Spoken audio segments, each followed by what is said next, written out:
ঠাকুর হলো জাতির শত্রু, ঠাকুর মুসলমানের শত্রু, ঠাকুর ঢাকা বিশ্ববিদ্যালয়ের শত্রু, ঠাকুর বাংলাদেশের শত্রু, ঠাকুর জাতির শত্রু। ঠাকুর হলো খ্রিস্টানদের সবচেয়ে বড় দালাল। মুসলমানরা বাংলাদেশে বিপদে থাকে ইহুদি খ্রিস্টানের হাতে, আর ঠাকুর লন্ডনে বসবাস করে। এই ঠাকুর বলে, ও কালিমা তোমার আকাশ, ও কালিমা তোমার বাতাস। আমি আজ থেকে 30 বছর পূর্বে বলেছি তোর বাপের আকাশ। সিলেট কোর্টে 5,000 টাকার মামলা হলো।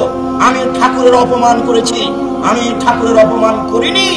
ঠাকুর বলেছে ও কালিমা তোমার আকাশ, ও কালিমা তোমার বাতাস। আমি বলেছি তোর বাপের আকাশ কালিমা।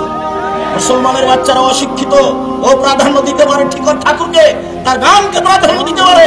আমি আমার দেহে যতদিন শ্বাস আছে ততদিন ঠাকুরের এই গানের আমি দাম দিনে যে পেশাব পায়খানা পড়ে আছে তার সমান দাম ঠাকুরের গানের আমার কাছে নাই। ঠাকুরের গোটা দেহটাই মুসলিম।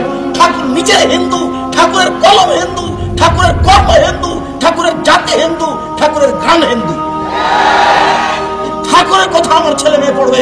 1971 সাল থেকে বাংলাদেশে আজ পর্যন্ত কোন শিক্ষিত মানুষ শিক্ষামন্ত্রী হয়েছে এটা আমার জানা নাই। আমি দীর্ঘদিন থেকে বলে আসছি।